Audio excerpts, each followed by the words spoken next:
Nobody touched that gear. I said nobody. Her voice hit the room like a wall. 8 SEAL candidates froze. Instructors froze.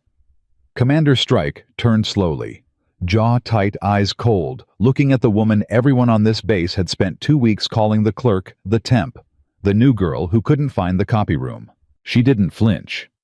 She stood between those men and the water documentation in one hand, the full weight of 15 years nobody knew about in her voice, and said it again quieter this time, which made it worse. That equipment will kill them, and you already know it. That was the moment Raven Rock went completely silent. If this story already has you hooked, hit that subscribe button right now and follow every part until the very end. And drop a comment telling me what city you're watching from. I want to see how far this story travels. The morning Riley Morgan arrived at Raven Rock, it was raining. Not the dramatic kind of rain that announces something. The low gray sideways kind that just grinds people down. The kind that makes everyone miserable without giving them anything worth complaining about. She stepped off the transport shuttle with one bag, a manila folder tucked under her arm, and the kind of calm on her face that people usually mistake for timidity. Master Chief Gerald Fossey was standing under the overhang near the main entrance, coffee in one hand, clipboard in the other. He looked at her the way a man looks at something that doesn't belong. Not hostile, yet just puzzled. She was maybe 5'6", dark hair pulled back plain, no visible rank on the admin civilian badge clipped to her jacket. She looked by every surface measure like someone's secretary who had taken a wrong turn and ended up at a naval installation. "You the new admin placement?" Fossey asked. "Yes, sir," Riley said. "Riley Morgan, Logistics and Records." Fossey looked down at his clipboard, found the name, and made a sound like a man confirming a food delivery. "Right. Building C, 2nd floor. Talk to Petty Officer Daniels when you get there. He'll set you up with a workstation." He glanced at her bag. "That all you brought?" "Yes, sir." He shrugged and walked away. She watched him go. She already knew his name, his rank, his 12-year conduct record, and the fact that he had filed 3 complaints in the past 8 months against 2 different supply contractors, both of which had been quietly buried. She knew more about Gerald Fossey than he had ever written in a report. But she wrote none of that on her face. She picked up her bag and walked toward Building C. Building C smelled like old coffee and printer toner, and something faintly metallic underneath, the kind of institutional smell that tells you a building has been full of people for decades and hasn't been properly aired out since. Riley took it all in without slowing down. 2nd floor, she found the bullpen, a long room with 8 desks, fluorescent lights, and a whiteboard covered in scheduling grids and overtime sign-offs. Petty Officer. First Class Leon Daniels was at his desk with his feet up, phone pressed to his ear, laughing at something. He held up one finger without looking at her. She stood and waited. He kept her standing for 4 minutes. She counted. When he finally put the phone down, he looked her over with the particular brand of disinterest that some men perfect over years of low-stakes authority.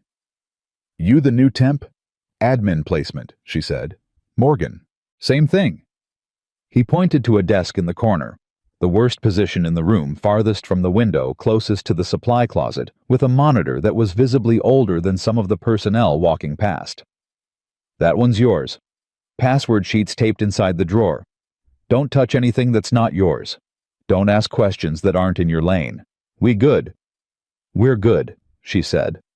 She sat down, opened the drawer, found the password sheet, and logged in, and she started reading.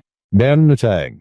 The first thing Riley noticed, the very first, was the gap. Requisition orders for diving equipment. Rebreather units specifically showed deliveries confirmed, signed off, dated, logged.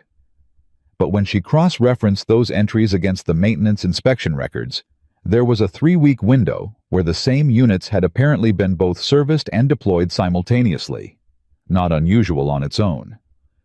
But the service logs were signed by a technician named P.O.2 Aaron Marsh, and when she pulled Marsh's file, he had been on compassionate leave during that exact window. A dead signature.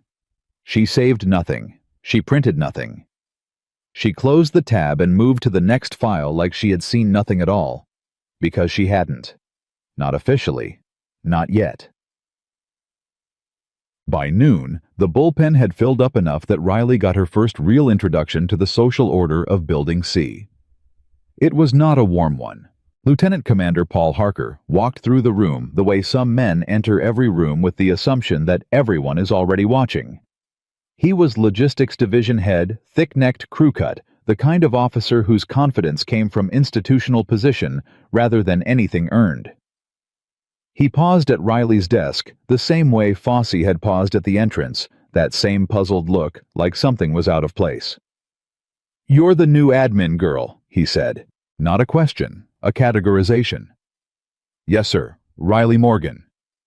"You work logistics." "Yes, sir."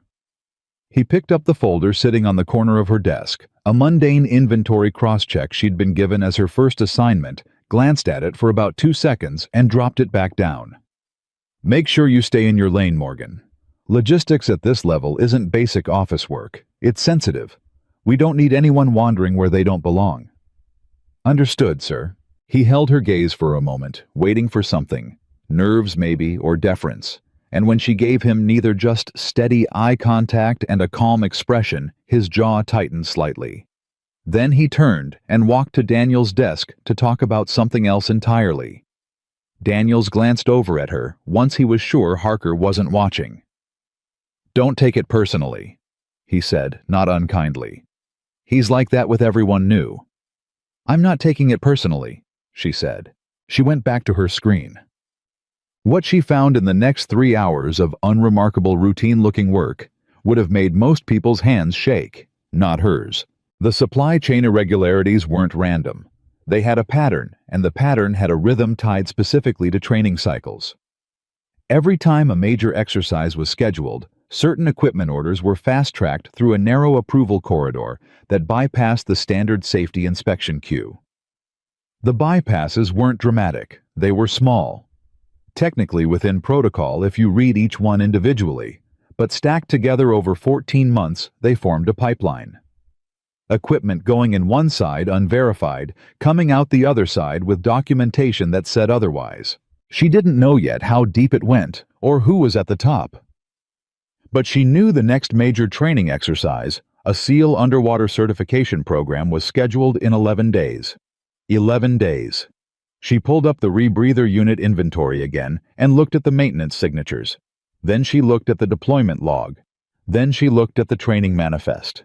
Then she closed everything and stared at her screen for exactly 3 seconds. She needed more time inside the system, and she needed to stay invisible long enough to get it. The cafeteria at Raven Rock was exactly what you'd expect from a facility that fed 400 people 3 times a day on a government budget. It was loud, it was crowded, and it had the kind of social cartography that any military installation develops: who sat where, who ate with whom, and who ate alone. Riley took her tray to a corner table. She was there for about 40 seconds before Petty Officer Daniels dropped into the seat across from her with his lunch and the mildly territorial look of a man who has decided to be a mentor without being asked. "You should probably know," he said, peeling back the wrapper on a sandwich, "how this place works." "I'm listening," she said. "Harker runs logistics. He runs it his way, which means everything goes through him and nothing comes back to bite him. You do your job, stay out of his reports, and you'll be fine. You ask the wrong questions or touch the wrong files, and you'll be transferred to base laundry within a week. I've seen it happen." "Who got transferred?" He blinked. "What? You said you've seen it happen. Who?" He set down his sandwich. "PO2 Yancey, about 6 months ago. Good worker. Started asking about a delivery discrepancy in the rebreather stock." He paused. 3 days later, she was reassigned, just like that. Riley looked at him. "And nobody followed up. Followed up how she was reassigned, not fired. And nobody here wants to be the one who makes noise, Morgan. This is a weapons station. The people above us have a lot of latitude." She nodded slowly. "Thanks for the warning. Don't mention it." He picked his sandwich back up. "Just keep your head down."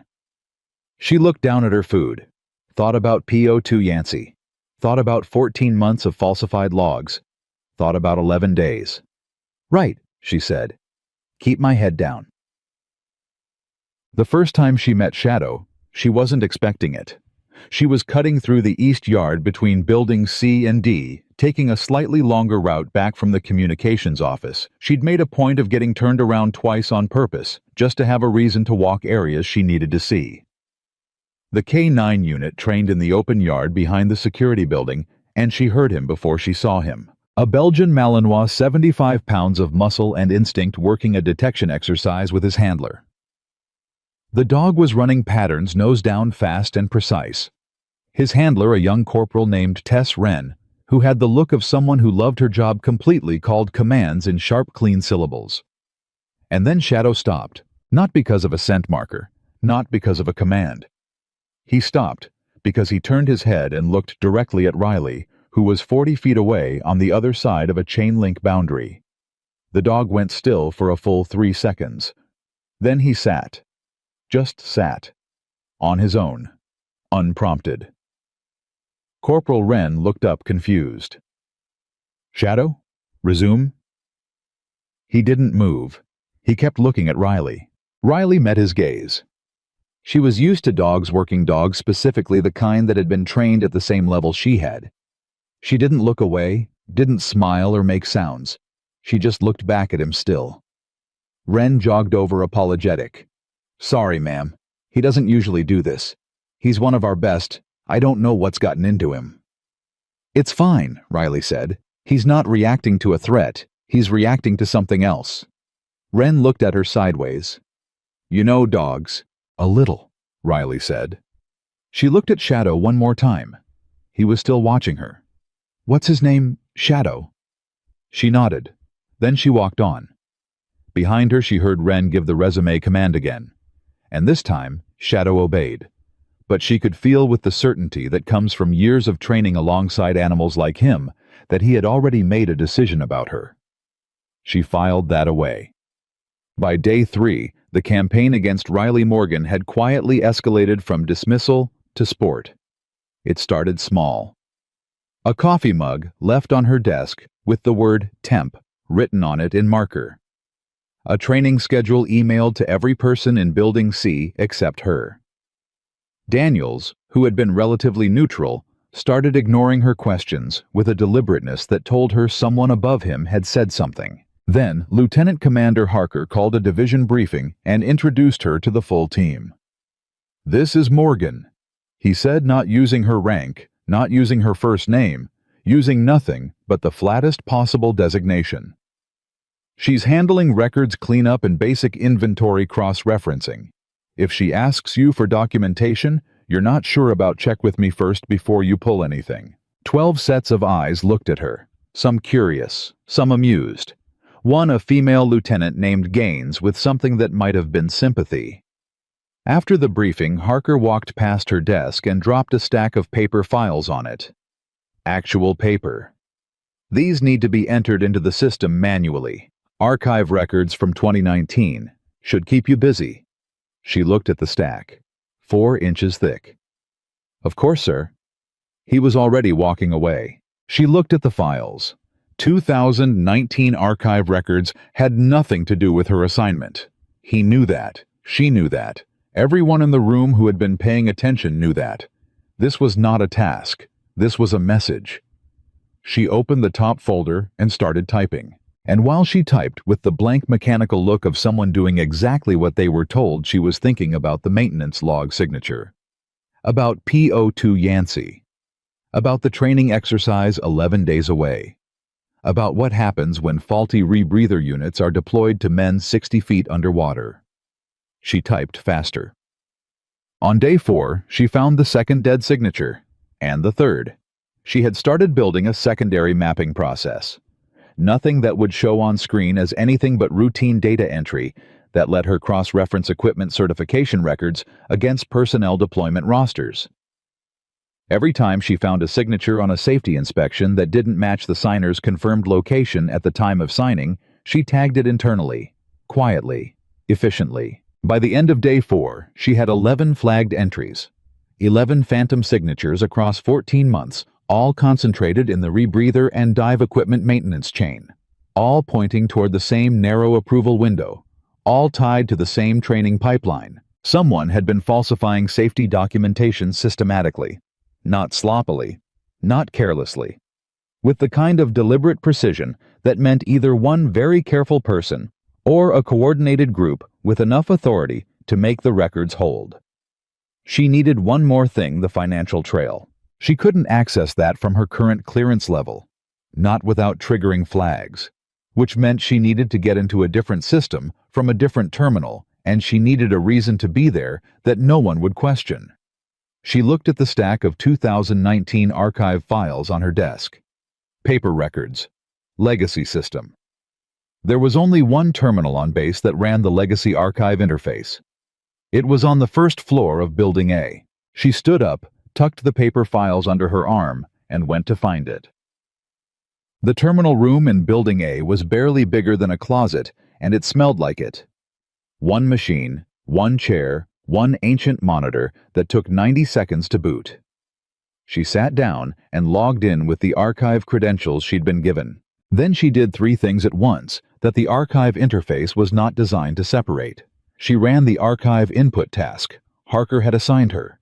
She used the legacy system's looser cross-referencing permissions to access procurement records that predated the current restricted partition.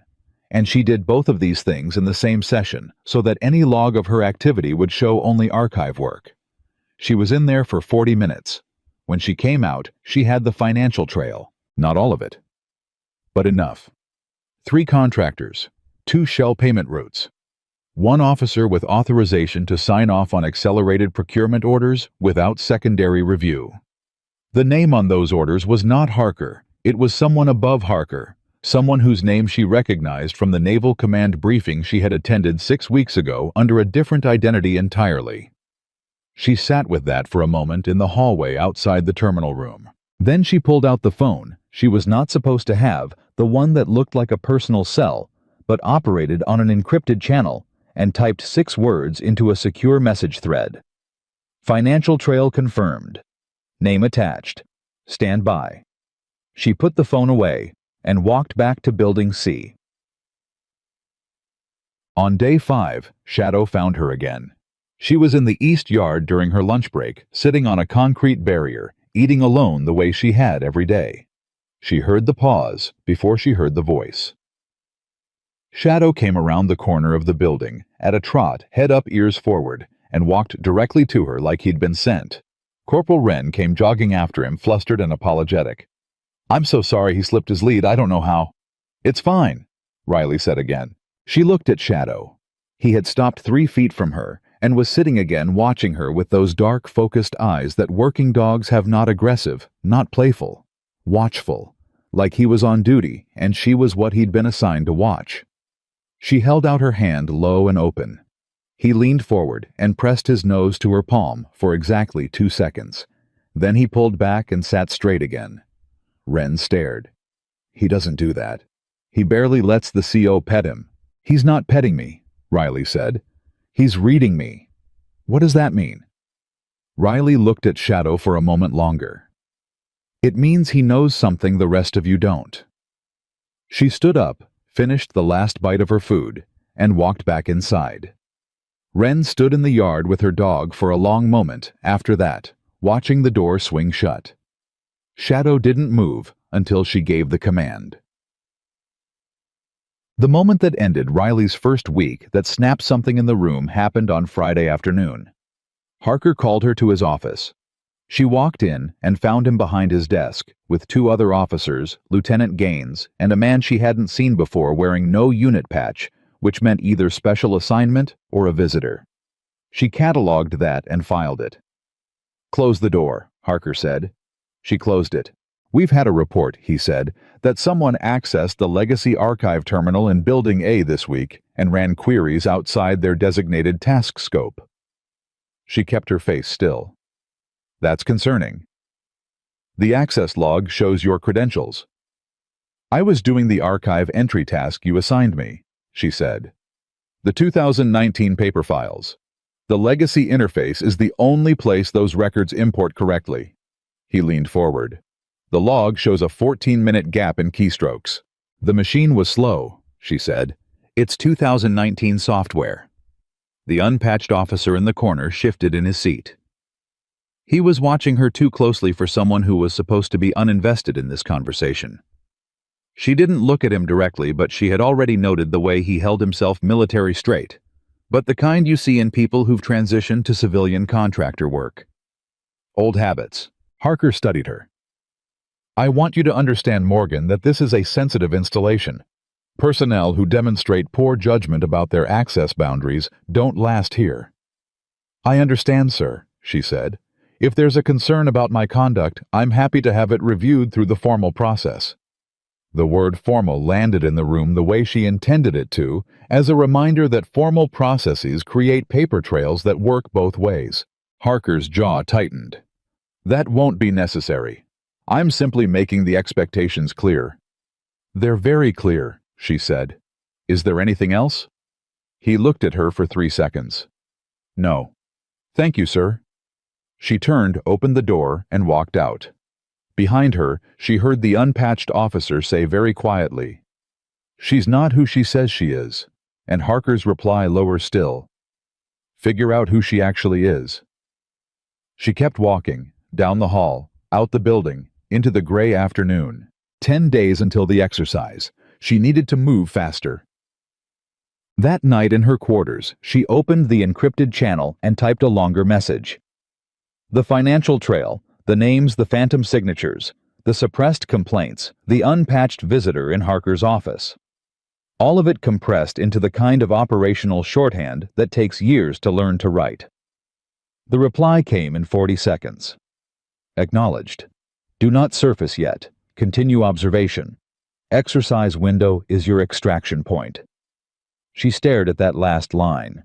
Exercise window is your extraction point, which meant Naval Command already knew about the training exercise, already knew it was compromised, and they were letting it approach because the moment of failure, the moment the corruption became impossible to deny, was the same moment that gave them grounds to move against everyone involved all at once, with no room for the paperwork to disappear.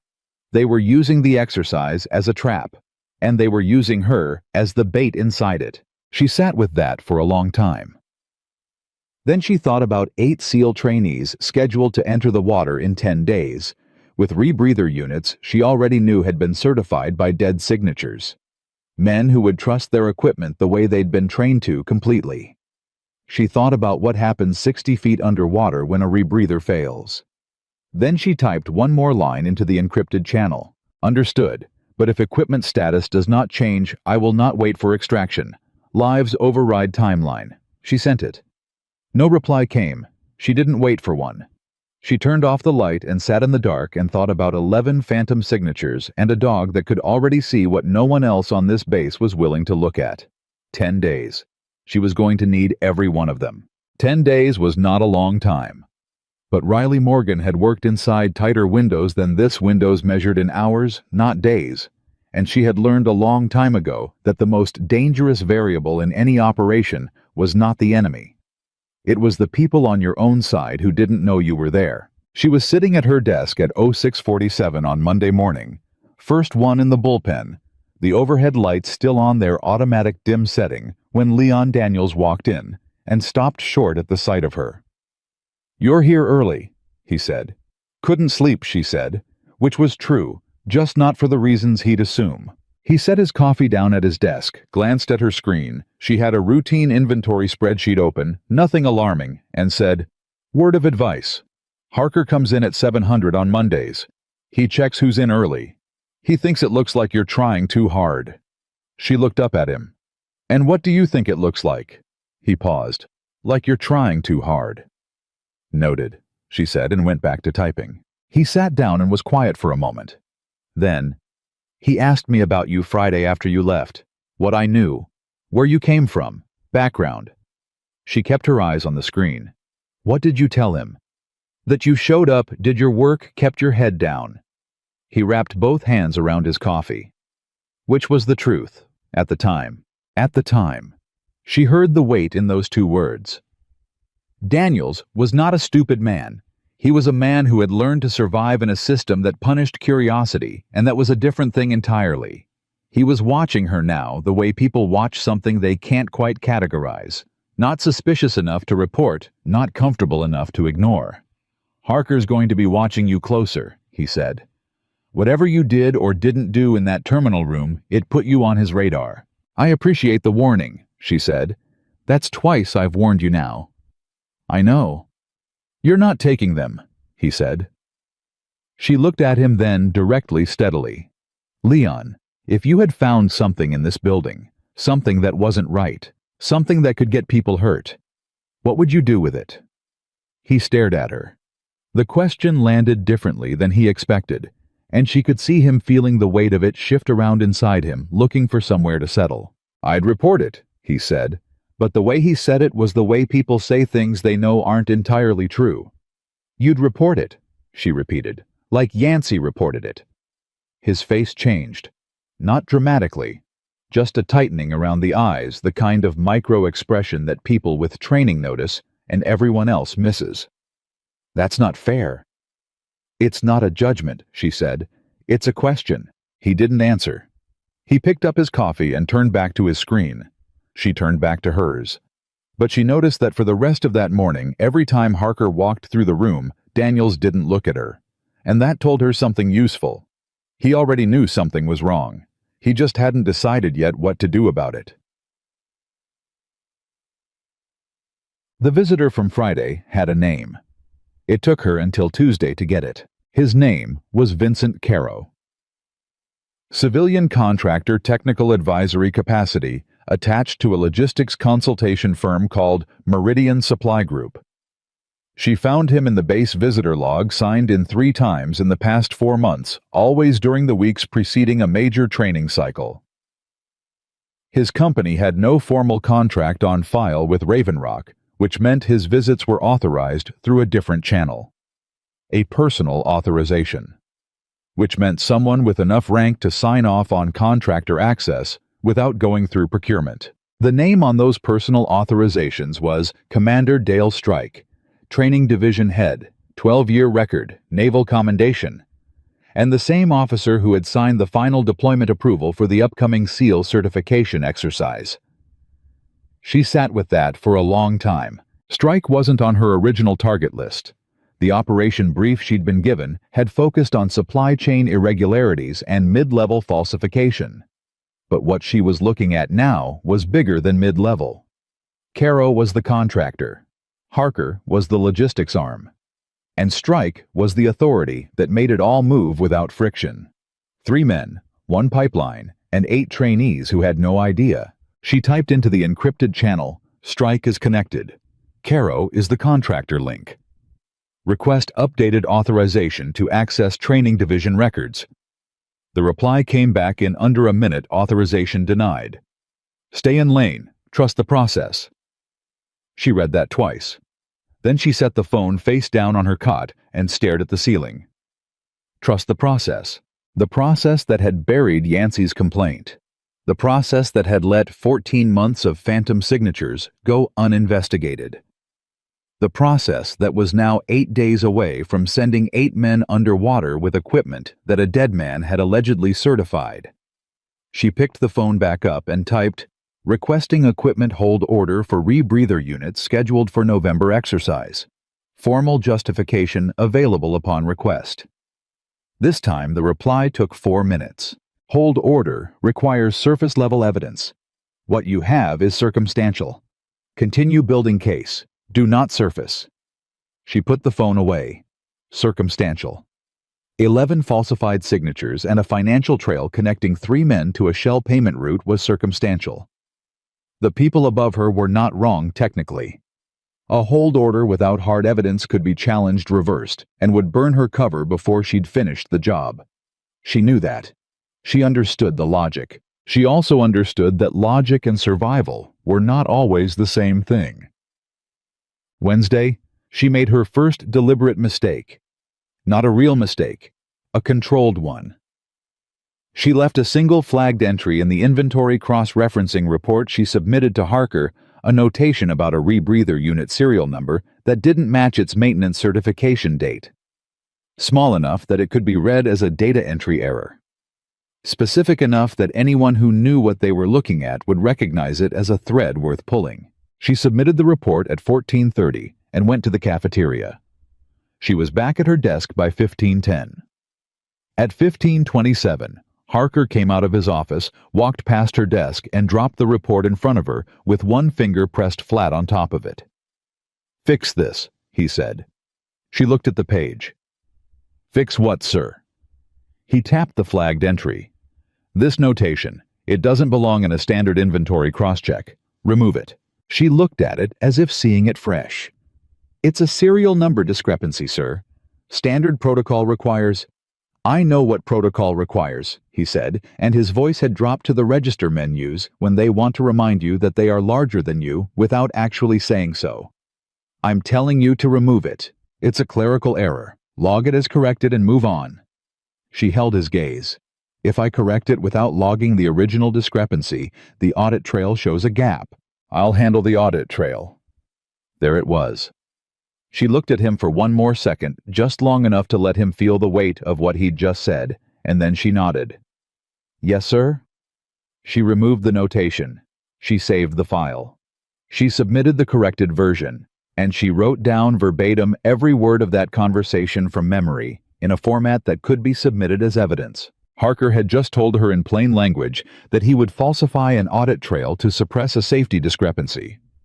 That wasn't circumstantial. That was a direct statement. She had no recording she'd been swept for devices twice since arriving and carried nothing that could be detected. But she had her memory, which was as close to a transcript as human recall could produce. It wasn't enough to hold up in court on its own. But it was enough to place her inside the chain of events when everything broke open. And everything was going to break open. The only question was when and on whose terms. Thursday morning, the base got a new face. His name was Lieutenant Jameson Park, fresh off a rotation in the Pacific, reassigned to Raven Rock as a training support officer under Strike's division. He was young, maybe 28, with the particular energy of someone who had not yet learned to distrust what his instincts told him. He sat up at the desk next to Lieutenant Gaines, and within 20 minutes of arriving, he had already asked 3 questions that made the room go slightly quiet. Riley heard all 3 from across the bullpen. The first was about the rebreather certification logs for the upcoming exercise. He wanted to review them as part of his training support onboarding. Daniels told him those logs were with the equipment division, and he should submit a formal request. The second was about PO2 Yancey. He'd apparently worked with her at a previous posting and asked where she'd been reassigned. Gaines told him she wasn't sure, and looked back at her screen very quickly. The third was about Caro. He'd seen the visitor log at the security desk and didn't recognize the contractor affiliation. The room went so quiet after that one that Riley could hear the building's ventilation system. Daniel said, in a voice that was trying very hard to be casual, "That's above our level. Don't worry about it." Park looked around the room. He wasn't stupid. He could feel the weight of what wasn't being said. His eyes landed on Riley, not because he knew anything about her, but because she was the only person in the room who hadn't looked away when the silence hit. She held his gaze for exactly 2 seconds. Then she looked back at her screen. Park sat down at his desk, but she could feel him thinking. Young, instinctive, not yet broken into the habit of swallowing what he noticed. That made him either useful or dangerous, depending entirely on how the next 8 days played out. Friday came with rain again. Same gray grinding rain as her first day. She was crossing the east yard when she heard Corporal Wren's voice not calling commands, but raised tense. She followed the sound around the corner of the security building and found Wren standing with her back against the wall. Shadow pressed tight against her leg, both of them facing down Sergeant Briggs from the base security division. Briggs was a big man with a small man's need to use that size. He was pointing at Shadow with the kind of authority that doesn't come from actual authority. "That animal interferes with my unit's training area one more time, Corporal, and I'm filing for reassignment of the unit." He was running his standard detection route. "He was in my area. That's interference." "Sergeant, with respect, Shadow's detection rotation covers." "I don't care what it covers." He leaned in. Control your dog, or I'll have him controlled for you. Wren's jaw was tight. Shadow had not moved. His eyes were fixed on Briggs with the flat absolute focus of a working dog that has been given no command but has already made its own assessment. Riley stopped. Watched. Briggs turned to leave, nearly walked into her, and stopped. He looked her over the civilian badge, the plain clothes, the folder under her arm. This your business. I was just passing through, she said. Then keep passing. He walked around her and was gone. Wren exhaled slowly. She looked at Riley with the complicated expression of someone who has had to stand very still while being talked down to and is still recalibrating her dignity. Thank you for... I didn't do anything, Riley said. You were there, Wren said. Sometimes that's enough. Riley looked at Shadow. He had transferred his attention from Briggs retreating back to her the moment she spoke. That watchful stillness, that absolute uncomplicated recognition. He's a good dog, she said. He's the best I've ever worked with, Wren said, and the simplicity of that sentence, the total absence of performance in it, made Riley trust her in a way she hadn't trusted anyone on this base since she'd arrived. She almost said something. Not everything, but something. She stopped herself. Not yet. Keep a record of what Briggs said, she told Wren. Date, time, exact words. Keep it somewhere personal, not on the base system. Wren looked at her with new eyes. Why? Because records have a way of mattering later, Riley said. When you least expect it. She walked on before Wren could ask anything else. 7 days out. She had 7 days, and the evidence she had assembled was solid enough to be meaningful, but not yet solid enough to be bulletproof. She needed the financial records from Meridian Supply Group, the actual transaction data, not the procurement side shadow she'd traced through the legacy system. And to get that, she needed either a different access level or a different terminal. There was a third option. She'd been avoiding it because it required trust, and trust on an undercover operation was the most expensive currency there was. She went looking for Lieutenant Park.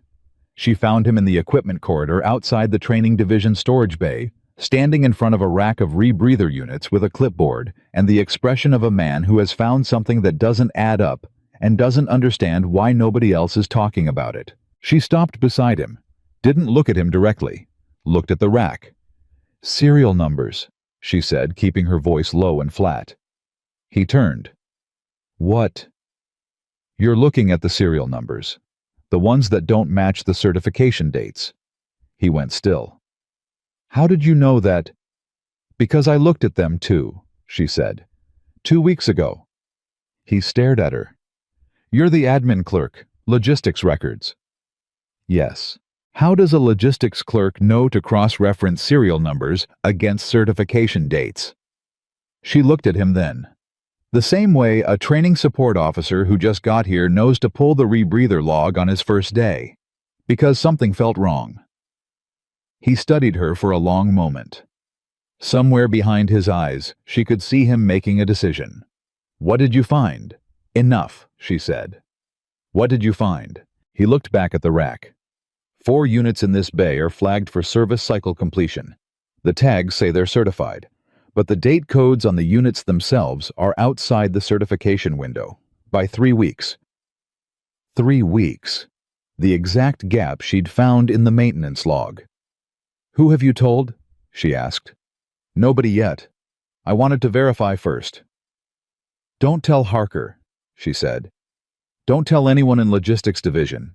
Don't tell Strike. He looked at her sharply. Strike. Why specifically Strike? She held his gaze. Because the authorization chain for these units runs through him. The silence between them was the kind that happens when 2 people who have been working in separate dark rooms suddenly realize they've been looking at the same wall from different sides. Who are you? He said.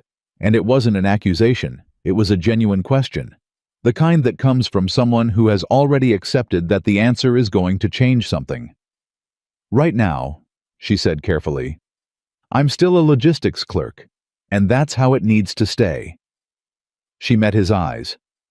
But I need you to trust me for 6 more days. Can you do that?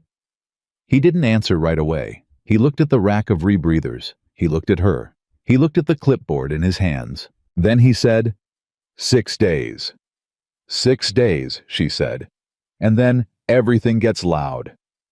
She turned and walked back down the corridor. Behind her, she heard him let out a long breath. She didn't turn around. She kept walking because the moment she let herself feel the relief of having one person, one real person, who saw the same thing she saw, she might slow down. And slowing down was not something she could afford. Saturday brought the base's weekly safety review meeting mandatory for all division personnel. Riley sat in the back row. Commander Strike ran the meeting. She had seen him at a distance before passing through signing off on paperwork, but this was the first time she had watched him operate in a room. He was smooth, comfortable in front of people.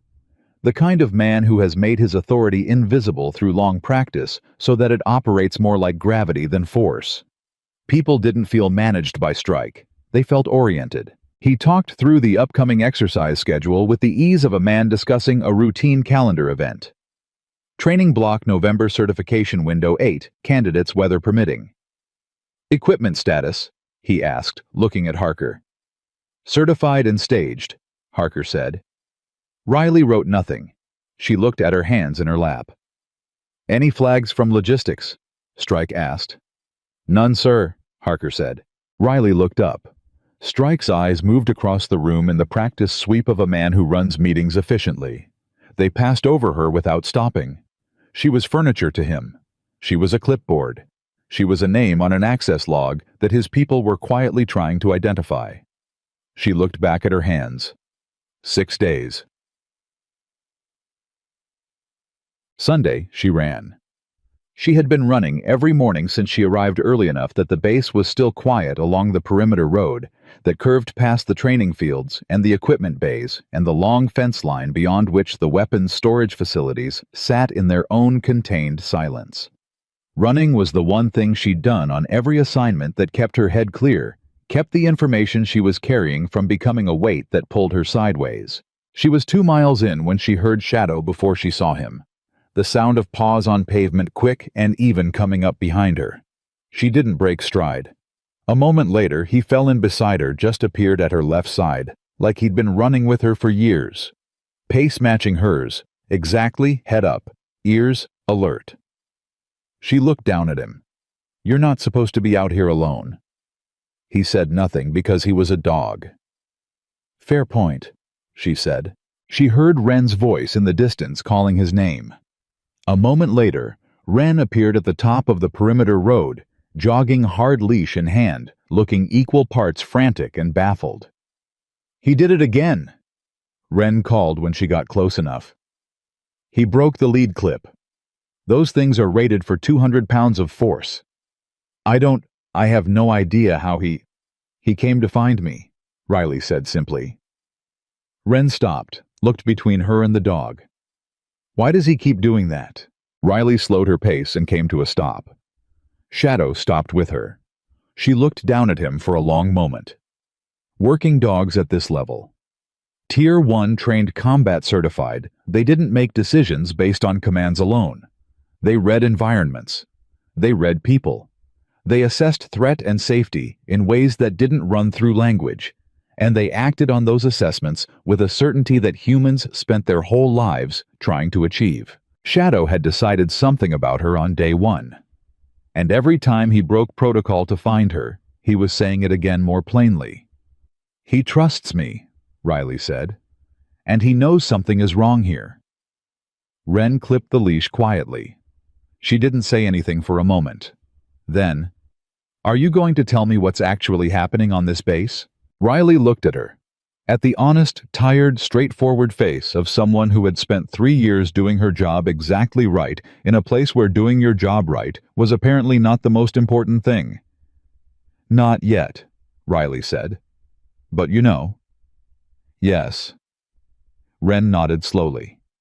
Okay. She looked at Shadow. Okay. She turned back toward the kennels. Shadow went with her. But he looked back once at Riley, and she held his gaze until he turned the corner. 6 days had become 5. And the clock had stopped feeling abstract. It was just numbers now, counting down toward the moment she would have to stop being invisible, and everything she'd built in silence would have to hold the weight of the truth she was carrying. She turned back to the perimeter road and kept running. 5 days became 4. 4 became 3. And with 3 days left, the encrypted channel went silent. Not delayed, not slow, silent. Riley sent 2 messages on Monday morning and got nothing back. By Monday afternoon, she tried the secondary contact protocol, a different frequency, a different format. Still nothing. By Monday night, she accepted what the silence meant. Something had shifted above her, and she was no longer being actively managed. She was either on her own, or she was being watched so closely that her handlers had gone dark to protect the operation from a surveillance risk she didn't know about yet. Either way, it meant the same thing on the ground. She had no backup authorization, no hold order, no one above her who was going to stop the exercise, which meant if it was going to be stopped, she was going to have to stop it herself. She sat on the edge of her cot and thought about that for a long time. Not with fear. Fear was a luxury she had trained out of herself years ago, replaced with the colder, more functional currency of assessment. She thought about what she had, what she needed, and what she was willing to do with the gap between them. What she had: 11 documented phantom signatures, a financial trail connecting Caro to Strike through shell payment routes. Harker's direct statement about falsifying an audit trail, Park's independent verification of the serial number discrepancy, and her own memory of every conversation since she'd walked through that gate. What she needed: one piece of hard evidence that would hold under immediate challenge. Something physical. Something that couldn't be explained away or bureaucratically buried in the time it would take for the investigation to formally open.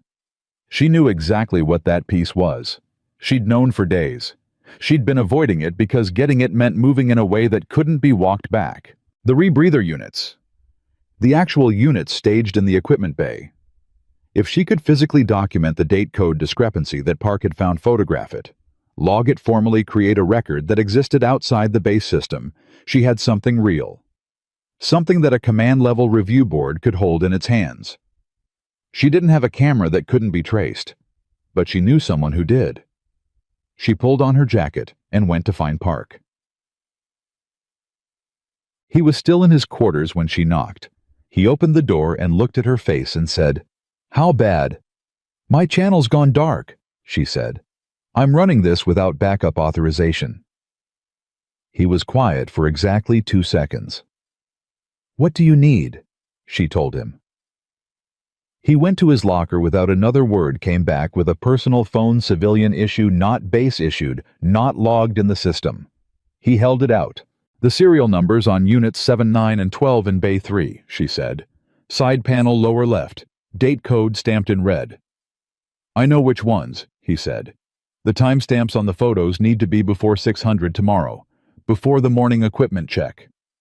He looked at his watch. It was 21:40. "I've got a reason to be near Bay 3. Safety review walkthrough. I can log it as part of my training support on boarding." "Don't go alone," she said. "Who should I take?" She thought about that. "Gaines." He raised an eyebrow. "You trust her?" She looked at Yancey's desk the same way I did when Daniels mentioned her name, Riley said. "She knows something's wrong. She's been waiting for someone to give her a reason to act on it." Park nodded. "Okay. Park." She stopped him as he started to turn. "If this goes sideways, if someone catches you down there, you don't know me. You found the discrepancy on your own during your onboarding walkthrough. That's it."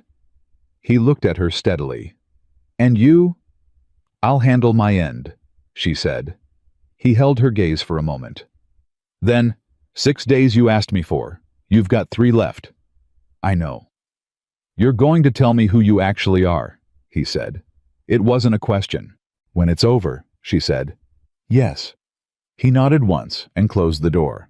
She stood in the corridor for a moment, listening to the base settle around her, the distant sound of a weather alert running on someone's radio, the low hum of the ventilation system, the ordinary sounds of a place that didn't know yet how close it was to catastrophe. Then she went back to her quarters and didn't sleep. At 4:45 on Tuesday, Her door opened without a knock. She was already sitting up. Two men's security division Briggs's people, she recognized one from the East Yard incident, filled the doorway with the practiced bulk of people who expected their size to do their communicating for them. "Commander Harker wants to see you," the first one said. "Now," she said. "Now." She stood pulled on her jacket and walked between them down the corridor. She ran a fast inventory in her mind. Park and Gaines had been planning to go to Bay 3 between 2300 and 100. Either they'd been caught, or Harker had received information from a different source. Or the surveillance that had sent her channel dark was coming from inside Raven Rock itself. She kept her face neutral and her breathing even. Harker's office at 4:45 looked different from Harker's office at 14:30. The same furniture, the same walls, but emptied of the casual authority that came with daylight and an audience. At this hour, it felt like what it was a room where a man was doing something he didn't want witnesses to. Caro was there. Not Harker's rank, not Harker's building, but there standing in the corner, and the fact that he was present before sunrise told Riley everything she needed to know about who was actually running this conversation. Harker sat behind his desk. He looked like a man who had not slept and was covering it with aggression. "Sit down, Morgan." She sat. "We know you accessed the procurement archive on the Legacy Terminal," he said. "We know what you pulled, and we know you've been in contact with Lieutenant Park." She kept her face still. "I helped Lieutenant Park locate the rebreather maintenance files during his onboarding walkthrough. That's part of my job." "At 21:40 at night," Caro said from the corner. She turned and looked at him directly for the first time.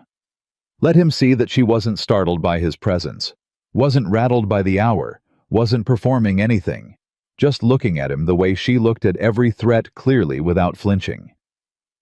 "I wasn't aware Lieutenant Park's quarters were off limits for base personnel," she said. Caro smiled. It was the kind of smile that didn't involve any warmth. "Who sent you here?" "I was placed by Naval Administrative Services through Standard Bus Stop." He came away from the wall. "We've run your file, Ms. Morgan. Your personnel record goes back 4 years. Before that, there's nothing. No service history, no education records, no prior employment that verifies. Nothing." She held his gaze. "I'm an admin clerk, Mr. Caro. I didn't realize my prior employment history was relevant to inventory cross-referencing." "Stop talking to me like I'm an idiot," he said, and the pleasantness was completely gone, now stripped away in one sentence. The room was very quiet. Harker leaned forward. "I'm going to give you one chance to tell me who you're working for and what you've reported. One chance. And then this becomes a security matter, and it leaves my hands." She looked at him. She thought about the 8 men scheduled to go into the water in 3 days. She thought about the encrypted channel that had gone silent. She thought about the financial trail and the phantom signatures, and a dog that kept breaking protocol to find her because his instincts were better than everyone in this building combined. "I want a JAG officer present before I answer any further questions," she said. Harker stared. That was not what he'd expected. People who were scared asked to call someone. People who had something to hide deflected or bargained. People who invoked their right to legal representation did it from a position of knowing exactly what that right would cost the people in the room who were doing something wrong. She watched him process that. She watched Caro's expression shift from controlled intimidation to something that looked uncomfortably like recalculation. "You're not under arrest," Harker said carefully. "Then I'm free to leave," she said. Nobody moved to stop her when she stood up. She walked to the door, put her hand on it, and paused without turning around. "Sir, whatever you're trying to protect, it's not going to hold. The only question is whether you're still standing on the right side when it comes apart." She opened the door. "Have a good morning." She walked out. Her hands were completely steady. Her heart rate was elevated by maybe 8 beats per minute. She noted that the way she always noted it, not as fear, but as information. Her body telling her that this was real, that the margin was closing, and that she had approximately 48 hours before everything that had been underground came to the surface, whether she was ready or not. Park found her at 06:30 in the bullpen. Sliding into the chair across from her desk, with the controlled urgency of someone who had very important things to say and very few words to say them in. "We got the photos," he said under his breath. Nothing on his face but routine morning normalcy for anyone watching. All 3 units, date codes, serial plates, the maintenance tags. Gaines was there. She signed off on the walkthrough log, which means it's officially documented as a safety review finding. Riley felt something shift in her chest. Not relief, not yet, but the specific sensation of a lever moving into position. "Where are the photos?" she said, matching his quiet register exactly. "Gaines has them on her personal device. She's also typed up a formal discrepancy report, not submitted yet, but written timestamped, sitting in her personal email drafts." "Good," Riley said. "Tell her not to submit it through the base system. Not yet. She wants to know what we're waiting for." 3 days, Riley said. He looked at her. 2 technically. The exercise is in 2 days now, not 3. Strike moved it up. Weather window, they're trying to get ahead of the storm system coming in from the coast. She went still. He moved it up. By 24 hours. New start time is 0900 day after tomorrow. The storm system. She'd seen the weather alert on someone's radio last night. She'd filed it as background information. Now it became something else entirely. A storm moving in was a communications risk, a visibility risk, a rescue risk. And Strike was accelerating the exercise into that window, not away from it. She turned that over in her mind and found something cold at the center of it. An accelerated schedule created a compressed review window. Compressed review meant less time for anyone to raise flags. A storm degrading communications meant that any alert sent out during the exercise would be patchy, delayed, or lost. If the rebreathers failed 60 feet underwater in degraded conditions with communications down the window for rescue response would be measured in minutes, and those minutes would run out before anyone with enough authority to stop the exercise even knew something was wrong. This wasn't negligence. This was engineering. "Park," she said, and the quality of her voice made him go very still. "Who else knows the schedule was moved up?" "It went out at 0530 this morning. Base-wide training notification." "Who authorized it?" "Strike signed it. But Harker's division countersigned the equipment readiness confirmation." He paused. "At 0445. 4:45. The same time she'd been sitting in Harker's office. While she was being interrogated, Harker had already countersigned the equipment readiness for an accelerated exercise using units they both knew were compromised. It was not a coincidence. "They're moving the timeline to cut off any intervention," she said, and she wasn't keeping her voice low anymore. She was speaking at a normal volume because she had passed the point where maintaining the performance was worth the cost of what it was hiding. Daniels, 3 desks away, looked up. She looked at him. He looked at her. Something passed between them that had nothing to do with words, the look of a man who has been standing on the edge of a decision for weeks and just felt the ground tilt. "Leon," she said, "I need you to listen to me very carefully." He set down his coffee. "Morgan, the rebreather units staged in Bay 3 for the November exercise are not certified," she said. "The maintenance signatures are falsified. The date codes on the units don't match the certification records. This has been documented independently by Lieutenant Park and Lieutenant Gaines, and the exercise has just been accelerated into a storm window by the same officer whose authorization chain connects him to the contractor running the falsification." The bullpen was very quiet now. 3 other personnel had stopped what they were doing. Nobody left. Daniels looked at her for a long time. His face went through several things: resistance recognition, the specific anguish of someone who already knew at some level exactly what they were being told, and had been choosing not to know it out loud. "If you knew this," he said slowly, "why didn't you?" "Because I couldn't prove it fast enough," she said. "Now I can. And we have less than 48 hours. "Who are you?" he said, not aggressive, just raw. The question underneath every interaction they'd had since she sat down at that corner desk with the ancient monitor. She held his gaze. "Right now, I'm the only person on this base who has the full picture. That's who I am, and I'm asking you to make a decision. He looked at his hands on the desk. He looked at the coffee going cold in front of him. He looked at the room full of people who were all very carefully not looking at anyone else, all performing the same act of listening without appearing to listen. What decision? He said. Whether you're the person who knew and said nothing, she said quietly, or the person who knew and did something. The silence stretched. Park was watching. Gaines, who had appeared in the doorway at some point during this, was watching. 3 other personnel were watching. Daniels picked up his coffee, set it down, picked it up again. Then he said in a voice so flat it had gone past anger into something more fundamental, "What do you need from me?" The next 12 hours moved the way crisis hours always do, faster than they should, slower than you need them to, with the particular grinding pressure of too many variables and not enough control. Riley worked through the afternoon building the formal documentation package. Park's photos, Gaines's discrepancy report, Daniels pulling 3 years of supply requisition records he'd been sitting on because nobody had ever asked him to put them together, and he'd never had enough to connect them on his own. But she had something Daniels didn't. She had the procurement shadow trail. She had the Caro connection. She had Harker's exact words about the audit trail. And she had, for the first time since she'd arrived at Raven Rock, a room full of people who were choosing to see what they'd been looking at for months. Gaines submitted her discrepancy report at 1700. Not through the base system, through the Naval Inspector General's office digital submission portal with a civilian email account she'd had since before she was commissioned. It was the kind of move that couldn't be quietly buried because it went around the base command structure entirely. Harker's response came at 1740.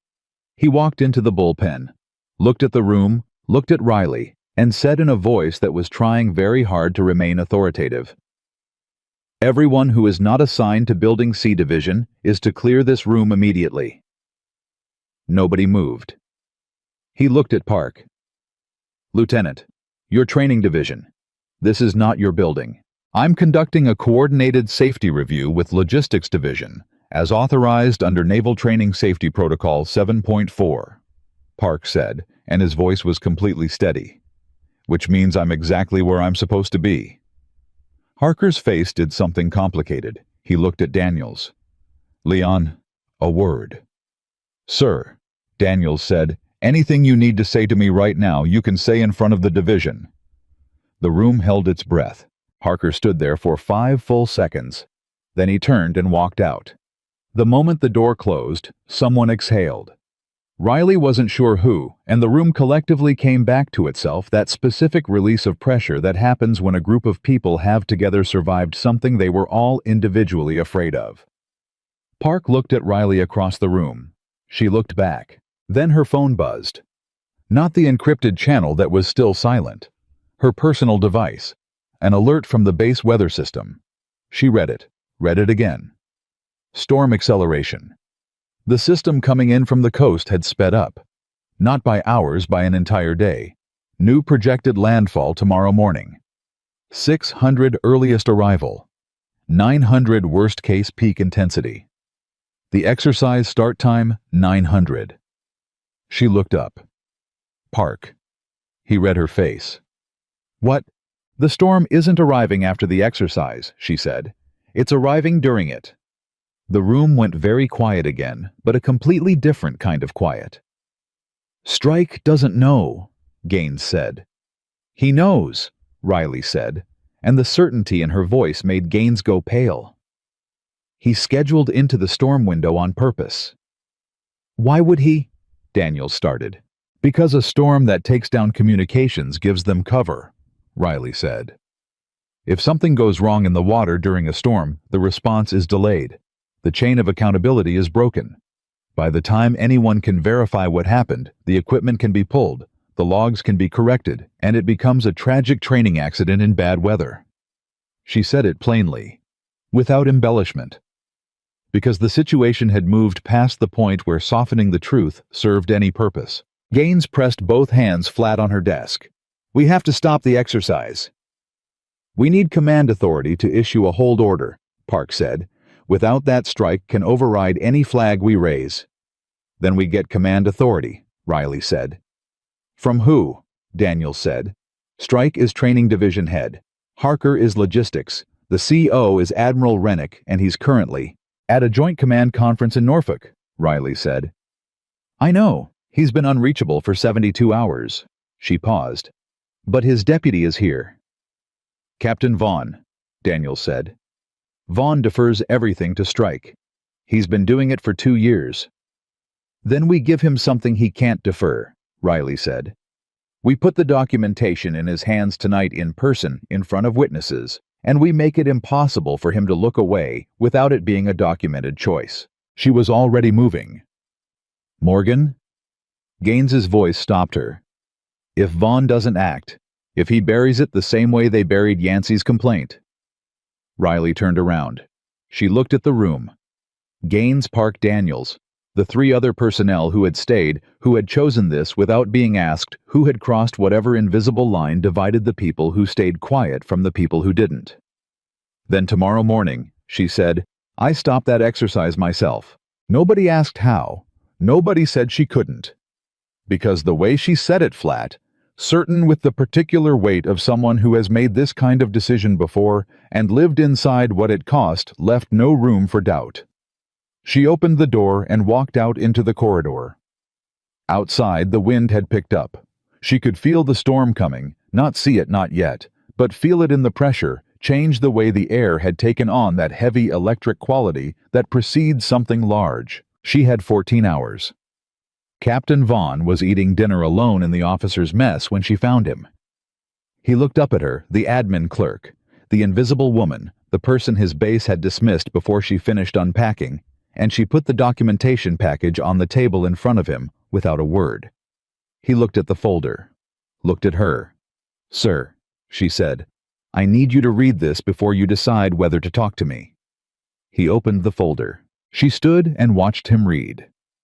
She watched his face go from mild irritation through careful attention, through the specific, tight-jawed stillness of a man who is reading something that is rewriting the last 2 years of his command experience in real time. He read the phantom signatures. The financial trail. Gaines's formal discrepancy report with the photographic documentation of the serial number mismatches. Harker's words about the audit trail recorded in Riley's own hand in the format she'd been trained to use. He read it all. When he finished, he closed the folder and looked at her for a long moment. Who are you? He said. And this time, for the first time on this base, to anyone on this base, she told him the truth. Not all of it. Enough. She watched his expression shift through 3 distinct phases as she spoke. Disbelief, recognition, and finally, the particular grim resolve of a man who has spent 2 years trusting people he shouldn't have trusted and has just run out of reasons to keep doing it. When she finished, he was quiet for 10 seconds. Then he looked at the folder. The storm hits at 0900, he said. Yes, sir. The exercise starts at 0900. Yes, sir. He closed his eyes for exactly 2 seconds. Opened them. I'll issue a hold order tonight. She felt something release in her chest. Thank you, sir. I want to be clear, he said, and his voice had gone to a register she recognized command authority without performance, the real version. This is going to make very powerful people very angry. Yes, sir, she said. It is. He looked at her. You've known that from the beginning. Yes, sir. He nodded once, stood, picked up the folder. I'll need you present when I contact Naval Command. I'll be there, she said. He walked past her. She turned and watched him go, and she let herself for exactly 3 seconds feel the specific exhaustion of someone who has been holding something enormous completely alone, and has finally been able to set one end of it down. Then she picked up her jacket. Because a hold order was not a stopped exercise. It was a piece of paper. And Strike and Harker and Caro were not people who let pieces of paper stop them when the alternative was exposure. Tomorrow was still coming. The storm was still coming, and 14 hours had become 13. She walked back out into the wind. The hold order lasted 4 hours and 11 minutes. Vaughn issued it at 21:30. By 2200, it had been transmitted to Training Division Logistics and the Equipment Bay, a formal suspension of all exercise-related activity, pending a safety review signed by the Deputy Base Commander, carrying the full weight of his authority. By 0142 in the morning, Strike had it reversed. Riley was in the communications room with Vaughn when the reversal came through, not as a formal counter-order, because that would have required documentation witnesses and a chain of command that Strike didn't want on paper. It came as a phone call. One phone call from a number Vaughn recognized, and she watched his face change as he listened. Watched the resolve she had put there with 3 hours of evidence and honest conversation slowly compress under the weight of something coming from above both of them. He hung up. He didn't look at her right away. "Sir," she said. "That was Admiral Hartwell's office," he said. Hartwell, not Rennick, not anyone in Raven Rock's command chain. Hartwell, whose name she knew because he was 2 stars above Rennick and had been a co-signatory on the operational brief that sent her here in the first place. "The exercise has been reinstated. The hold order has been superseded." She stared at him. "On whose authority?" "Hartwell's. Hartwell's people are the ones who sent me," she said, and she said it plainly without inflection, because the math of what she was looking at had just reconfigured itself into something she hadn't accounted for. Vaughn looked at her then, really looked. "What did you say?" "The operation that placed me here," she said carefully, "was authorized at Hartwell's level. His office knew I was coming. His office told me to trust the process." She paused. "And now his office is reinstating an exercise I have documented evidence to stop." The silence that followed was one of the worst she had ever stood inside. Vaughn set both hands flat on the table. "You're telling me someone above my pay grade may be running interference for the same people you're investigating. I'm telling you the math doesn't add up," she said. "And I need you to decide right now tonight whether you're going to let the exercise proceed." He looked at the table, looked at the folder she'd given him still sitting at his right hand, looked at the weather alert scrolling on the monitor behind her storm arrival, now projected at 702 hours ahead of schedule. "If I defy a direct order from Hartwell's office," he said, "my career ends before morning." "Yes, sir," she said. "It might." He said nothing. "Captain?" She leaned forward slightly. 8 men. Compromised equipment. A storm that's going to knock out communications at the exact moment they're 60 feet underwater. Whatever is happening above us, whoever made that call, and why those 8 men don't know any of it. They're going to show up at 0900 and trust their equipment the way they've been trained to. Vaughn's jaw worked. "What are you asking me to do?" "I'm not asking you to defy Hartwell," she said. "I'm asking you to be on the dock at 0900. He looked at her for a long time. "And what are you going to do?" "Whatever I have to," she said. She picked up her jacket and walked out. At 300, the storm's outer edge hit Raven Rock. Not the full system that was still hours away, but the leading edge, which came in fast and cold and loud, the kind of wind that gets into every gap in a building and reminds you the walls are thinner than they look. Riley sat in the bullpen alone and worked. She had been building something for the last hour, a full formal evidence package. Not for Vaughn, not for Naval Command, but formatted specifically for the Naval Inspector General's Criminal Investigations Division. Separate from Gaines's discrepancy report. More comprehensive, the kind of document that once submitted created an official record that could not be quietly reversed by a phone call from anyone's office. She finished it at 0347. She submitted it from Gaines's civilian email account with Gaines's explicit permission. Gaines had given her the login and gone home 40 minutes ago with the specific look of someone who has decided to trust another person completely and is terrified about it in the best possible way. Submission confirmed at 0349. She sat for a moment with that. Not satisfaction. There was no satisfaction in this. Not yet, but the particular solidity of something being real and permanent. Whatever happened on that dock in 5 hours, The documentation now existed in a place nobody at Raven Rock could reach. That was the floor. Everything else was what she built on top of it. At 4:15, Park appeared in the doorway. He looked like he hadn't slept either. He was carrying 2 cups of coffee and the expression of a man who has fully committed to something and stopped needing reassurance about it. He set 1 cup in front of her. She didn't thank him because they were past the point where courtesy filled the space between them. He sat down and they both drank their coffee and listened to the wind. "Strike's moving the dive team's briefing up," he said. "Gaines just texted me, 07:30 instead of 08:30. Earlier again. Strike was shaving every minute he could off the window. "He knows something's coming," Riley said. "He knows you went to Vaughn," Park said. Harker told him. He paused.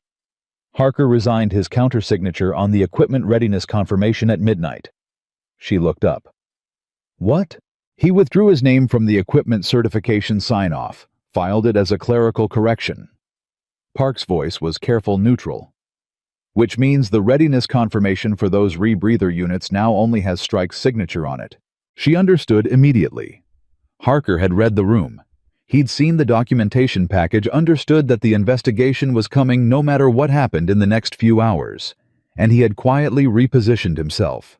He wasn't going to fight for Strike. He was going to survive him. A man who withdraws his signature before a catastrophe becomes a witness. A man who keeps it becomes a defendant. "He's going to cooperate," she said. "Almost certainly," Park said, "when the time comes." She thought about that. Thought about all the ways this morning could go, and which of those ways ended with 8 men coming back up from 60 feet of water still breathing. "Park," she said, "if Strike moves forward with the exercise despite everything, despite the hold attempt, despite the documentation, despite whatever Vaughn does or doesn't do on that dock, I'm going to physically stop it." He looked at her. "However I have to." He held her gaze. He was 28 years old, and he had been a naval officer for 4 years, and he was sitting here at 04:20 in the morning because something in him had refused to stay quiet when everything around him said to. She respected that more than she could put into language. "I'll be on that dock," he said. "You don't have to be." "I know," he said. "I'll be on that dock." The storm hit proper at 06:41. Not 0700 earlier. It came in the way bad things come when you've been measuring their approach faster than your best estimate, harder than you planned for, and from a slightly different direction than you expected. Communications started degrading at 06:55. Not down completely, the base's main comm array had redundancy built in, but patchy. Intermittent.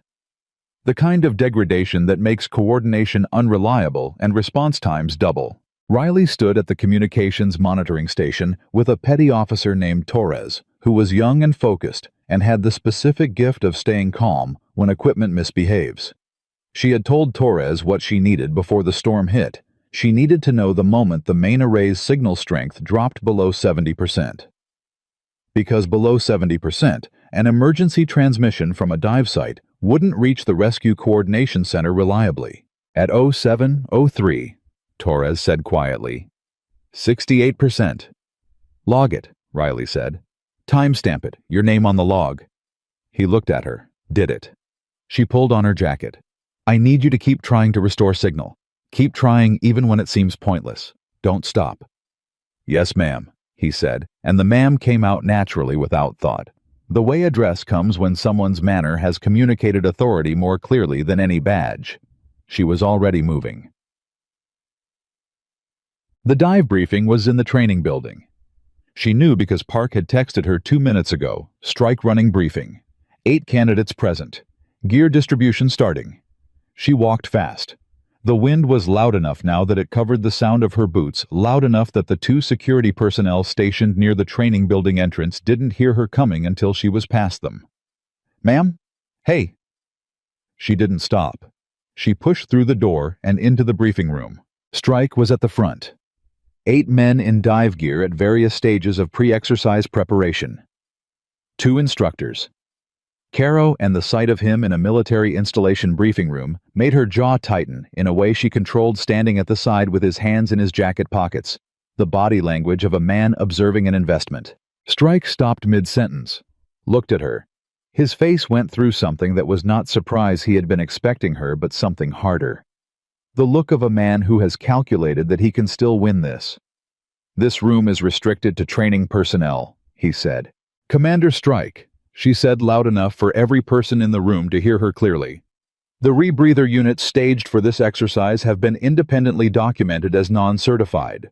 The maintenance signatures on their service records are falsified. I have photographic evidence of date code discrepancies that place these units outside their certification window by 3 weeks. Total silence. 8 candidates looked at each other. The instructors looked at Strike. Caro had gone absolutely still in the corner. Strike's voice was controlled, but she could hear the pressure underneath it.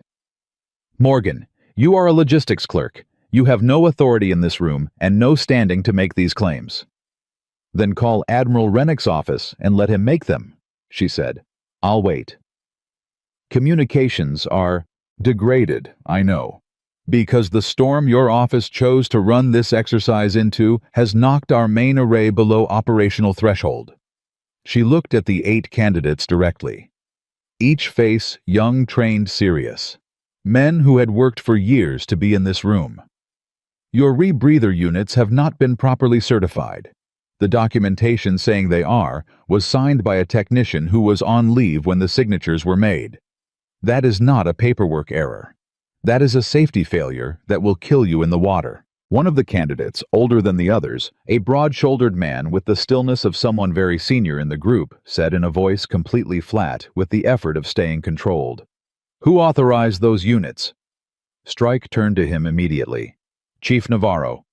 "I'm asking her." Navarro said, not looking at Strike, looking at Riley. The room shifted. Not physically. The weight of it shifted. The certification chain runs through this base's logistics division and was countersigned by Training Division Command, Riley said. "The financial trail connecting the contractor responsible for these units to personnel in your command structure has been submitted to the Naval Inspector General as of 4 hours ago." Caro moved. She felt it before she saw it, a step toward the door. The specific movement of a man who has decided the cost-benefit calculation has just changed. Park appeared in the doorway before he got there. Caro stopped. Strike's voice lost its control for the first time. "This is slander. You have no credentials, no authority, and no right to be in this room." Security. The 2 security personnel who had followed her in moved forward. She didn't back up. She stood exactly where she was and looked at Strike with the kind of stillness that comes from having been in rooms much more dangerous than this one and having never once let someone else's urgency become her own. "Touch me," she said quietly, "and you will be adding obstruction of a federal investigation to your charge sheet." The security personnel stopped, looked at each other, looked at Strike. He stared at her, and for the first time she saw it. The hairline fracture in his certainty, the exact moment when a man realizes that the power he has been wielding like a blunt instrument has just stopped working. "Federal," he said. "You said federal investigation." "Yes," she said. "You're not Naval Admin Services," he said. "No," she said. "I'm not." And then the room went to chaos. Kir. Not loud chaos, controlled chaos, the kind that moves fast and quiet. Navarro stood up and said to the other 7 candidates, in a voice that left no room for debate, "Nobody touches their gear." The instructors looked at each other and backed toward the wall. Caro made one more movement toward the door, and Park physically stepped into his path and said very calmly, "Sir, I'm going to need you to stay in this room." Strike was still looking at Riley. He had the expression of a man doing very fast math in his head and not liking the answers he was getting. "Who sent you?" he said. Not a question now. A demand. "Naval Command," she said. "Tier 1 Operational Authority." That would have required Admiral Hartwell's. "I know whose authority it required," she said. "And I know who made the call you received at 0142 this morning. That call is part of the investigation too." She watched that land. watched him understand that the phone call he'd received, the one that had reversed Vaughn's hold order, the one that had made him feel protected, untouchable 3 steps ahead, was not protection. It was evidence. His face went very still. That was the moment. That precise moment when Dale Strike understood that every move he had made in the last 14 months had been building toward this room this morning. This woman standing in front of him, who had been 5 steps ahead since the day she walked through the gate with one bag and a manila folder. And then the lights went out. Not a flicker, not a brownout. All of them at once, the full base electrical grid dropping under the storm's peak load, plunging the briefing room into the gray dark of an early morning with no windows worth mentioning. Emergency lighting kicked in after 4 seconds. 4 seconds of complete darkness and the sounds of 8 trained men staying exactly where they were. When the lights came back, dim, red-tinged emergency LEDs. Riley was already moving toward the door. Because if the main grid had dropped, the comm array was down completely. Torres had no signal to restore, and there was an emergency aircraft. She'd seen it on the overnight flight schedule, a supply helo inbound from the coast that had been in a holding pattern waiting for the storm to pass. A holding pattern that was about to run out of fuel. She grabbed Park's arm as she passed him. "Aircraft. Supply helo tail number Golf November 7, he said immediately, because he'd seen the same schedule. It was scheduled to land at 0800. It's been holding. It can't hold anymore, she said. Not without comms guidance, not in this. She looked back at the room at Strike, now flanked by Navarro and one of the instructors going nowhere. At Caro, very still, very pale. At 8 candidates who had just had their training exercise replaced by something significantly more real. "Navarro," she said. He looked at her instantly. The attention of someone who has decided where the authority in the room actually lives. "I need one man who can run communications restoration protocol on emergency backup, right now." He pointed without hesitating. "Torres is your..." "Torres is already on it. I need someone who knows the base's secondary antenna array, the backup system, not the main grid." "Kowalski," Navarro said. One of the candidates, younger, wiry, stood up before Navarro finished saying his name. "With me," Riley said. She walked out into the storm. The wind outside was a physical thing. It pushed. It didn't gust and recede. It leaned constant and enormous with the specific malice of a system that has been building over open ocean for 5 days and has finally found land to spend itself on. She bent into it and moved. Kowalski was right behind her. He'd grabbed his jacket and was already pulling up the base's secondary comm schematic on a tablet that he'd had in his cargo pocket, which told her Navarro had picked the right man. "Secondary antenna is on the North Equipment Building," he said, half shouting over the wind. "Manual override panel is on the east face. If the primary grid is down, we can reroute through the emergency generator." "Can you do it in 10 minutes?" she said. He thought for exactly 2 seconds. Not performing the think, actually running the calculation. 8, he said. "Go," she said. "Don't wait for me." He went. She turned toward the dock. Vaughn was already there. She hadn't known if he would be. She had asked him to be, and she had meant it, but she had not counted on it. The difference between asking a man to do something hard and having him actually do it is the difference between a plan and a fact, and she had learned a long time ago not to build facts out of possibilities. But he was there. Standing at the top of the dock access ramp, coat pulled against the wind folder under his arm, the same folder she'd given him last night. And next to him, at the bottom of the ramp where nobody had any business being in this weather, was Corporal Tess Wren. No leash in her hand, no K9 vest, just Wren standing with her arms crossed and her jaw set. Riley stopped. "Where's Shadow?" Wren looked at her. He got out again. "In this weather." "I know," Wren said. "He's been running toward the equipment bay for the last 10 minutes. I couldn't catch him." The equipment bay, where the rebreather units were staged, where the dive team would have to go to collect gear before entering the water. Riley looked at Vaughn. "Strike is still trying to run it," Vaughn said. His voice was flat with the weight of what it cost him to say the next part. I've been on the emergency line to Norfolk for 20 minutes. Nobody is answering. Hartwell's office is I can't get through. Because communications are down, she said. Yes. Which means there's no one above us to issue a counter order or confirm a hold, she said. Yes. Which means the authority on this dock right now is whoever's standing on it, she said. He looked at her for a long moment. The wind was loud. The light was bad. Behind them, somewhere in the tangle of the base's interior, the situation they'd left in that briefing room was either holding together or it wasn't, and she couldn't know which until she was done here. Captain Morgan, Vaughn said, and the use of the rank, the real rank, her rank hit her like a physical thing. He had read the file. Somewhere in the night, he'd found what she was. And he'd come to this dock anyway. What is your recommendation? She looked at the dock. At the water beyond it, gray and churned by the storm, the kind of sea that makes everything harder and everything worse. She thought about 8 men and faulty equipment and a storm that had arrived exactly on the schedule of the people who needed it to. Full exercise suspension, she said.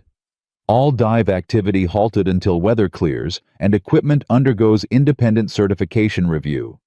I'll put my name on it. Your name, he said. Your real one. Yes, sir, she said. My real one. He nodded, opened the folder, handed her a pen. She took it. And that was the moment, pen in hand, whined in her face, the storm making enough noise to drown out everything except what was real, that she heard it. Barking. Sharp, insistent, not distressed, purposeful. The specific sound of a dog that has found what it was looking for and is telling everyone who will listen. From the direction of the equipment bay. She looked at Wren. Wren was already running. Riley capped the pen and ran after her. The dive team had found an alternate route. Strike, she would learn this in the debrief hours later, had called the team directly from the briefing room on a personal device, not a baseline bypassing both Vaughn's authority and the degraded comm system entirely. He had told them the exercise was proceeding. He had told them equipment collection was moved to the secondary staging area, a different building away from the main equipment bay. But Shadow had figured that out before any of them. The dog was at the entrance of the secondary staging building, standing solid between the door and 4 members of the dive team who were trying to push past him. Not biting working dogs, don't bite without command or direct provocation. Just blocking. 75 pounds of absolute immovable intent, positioned with the specificity of a trained animal that has located its objective and will not be moved from it. One of the candidates was trying to get around him on the left. Shadow shifted. Another tried the right. Shadow shifted again. Back and forth, fluid, and certain the way a sheepdog moves, not reactive, but anticipatory, staying ahead of every attempt without losing his position. Wren arrived 30 seconds before Riley did. She planted herself behind Shadow and said nothing. She didn't have to. Her body said it. Riley arrived behind both of them, breathing hard, and looked at the 4 candidates. These were not the 8 from the briefing room. These were a different rotation, a secondary group that Strike had quietly called in. Men who didn't know what had happened in the briefing room. Men who had received a direct order from their commanding officer to gear up and proceed. Listen to me, Riley said. She didn't shout. The wind was loud, but she'd been trained to make her voice carry without shouting, and she used that now. My name is Captain Riley Morgan, Tier 1 Naval Operations. I have been undercover on this installation for 2 weeks, investigating equipment certification fraud in your training supply chain. 4 faces. Different stages of the same collision between what they'd been told and what they were being told now. The rebreather units in this building, she said, have falsified maintenance certifications. The date codes on the units are outside their service window by 3 weeks. If you enter the water with this equipment, you will be doing so with gear that has not been properly certified for operational use. The oldest of the 4, a senior chief chevrons visible even under the gear, said, "We received a direct order from Commander Strike to... Commander Strike is currently being detained by training personnel pending investigation," she said. "Captain Vaughn, Deputy Base Commander, is on the main dock. He will confirm the exercise suspension." "Can confirm," Vaughn said, appearing behind her. She hadn't heard him follow, but he was there, folder still under his arm pen in his hand. The senior chief looked at Vaughn, at Riley, at Shadow, who had not moved 1 inch, at Wren, who had not moved either. Then he looked back at Riley and said, "Show me the documentation." She pulled out her phone, pulled up the photos Park had taken, serial numbers, date codes, maintenance tags, clear time-stamped, professionally documented. He looked at them for a long time. Then he turned to the 3 men behind him. "Stand down," he said. "Nobody touches that gear." Shadow sat. Just sat the way he had that first day when he'd seen her across the chain-link boundary from 40 feet away. Clean and absolute. His work was done, and he knew it. Riley looked at him. He looked back at her. And in the wreckage of the storm and the noise and everything that was still unresolved, strike Caro Hartwell's office. The aircraft that was still somewhere in the gray sky above them, running out of fuel. She felt for exactly 2 seconds the specific calm of a thing that has been done right. Then her radio crackled, Torres's voice thin through the static. But they're actually there, which meant Kowalski had gotten the secondary antenna online. "Captain Morgan, I've got the helo on emergency frequency. Golf, November 7. Pilots declaring minimum fuel, requesting immediate landing guidance. He cannot hold." She grabbed the radio. "Tell him we have the secondary array. We're bringing him in." She looked at Vaughn. He looked at her. There was no question in his face, no hesitation. Just the clear expression of a man who has found the right person to trust at the right moment. "Lead the way, Captain," he said. She turned toward the communications building and ran. The communications building had 12 people in it when Riley walked through the door. Some of them belonged there. Most of them didn't. They had come the way people come toward something in a crisis, pulled by the gravity of a situation that had grown larger than any single room could hold. Torres was at his station headset, on fingers moving across the backup system's manual interface with the focused urgency of someone who understands exactly what is at stake and has decided to be good at his job for all of it.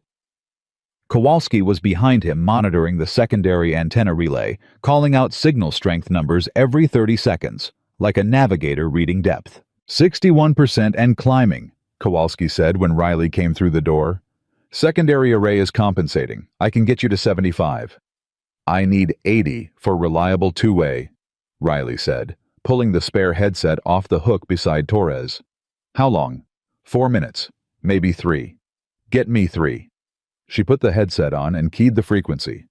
"Golf, November 7. This is Raven Rock Emergency Communications on secondary array. Do you copy?" Static. Then breaking through it like a man pushing through a wall. "Raven Rock Golf, November 7 copies. Barely. Signal is weak." "We know. We're restoring. State your fuel status." 14 minutes at current burn. Winds pushing me east. I've lost my primary nav reference storm interference. I'm flying on compass and altitude only. 14 minutes. She ran the math without showing it on her face. 3 minutes to get signal to 80%. Standard ILS approach in these conditions, 9 minutes minimum. That left 2 minutes of margin. Not enough if anything went wrong. Barely enough if nothing did. "Torres," she said, without taking her eyes off the signal readout. "Ma'am?" "Tell me the base landing beacon status." "Primary beacon is down with the main grid," he said. "Secondary," he checked fast. "Secondary beacon is on emergency power. It's running, but calibration may be off. The storm." "What's the offset?" He looked at her. "I don't know. I'd need to run a diagnostic." "Run it. Now. And give me the result in degrees, not percentages." He started typing. Park appeared at Riley's shoulder.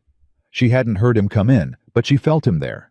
The specific presence of someone who has decided to be useful and is waiting to be told how.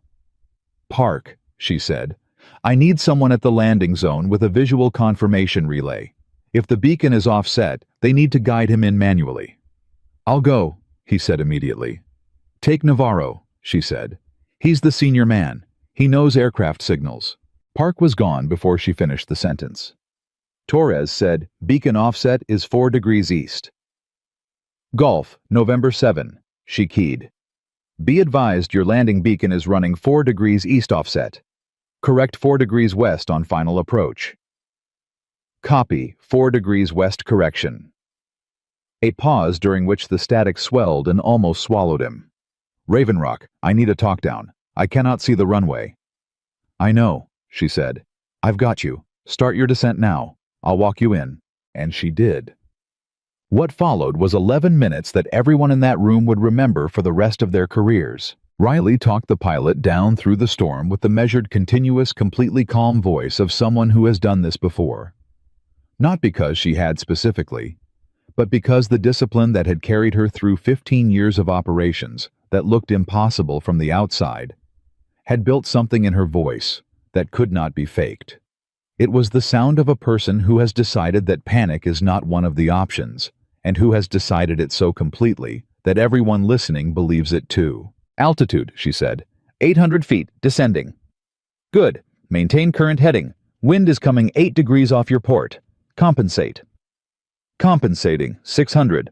Kowalski called out, "Signal at 79%. "Get me one more," she said. "Trying." "Gulf, November 7, I'm losing you slightly. Don't adjust your frequency. We're restoring on our end."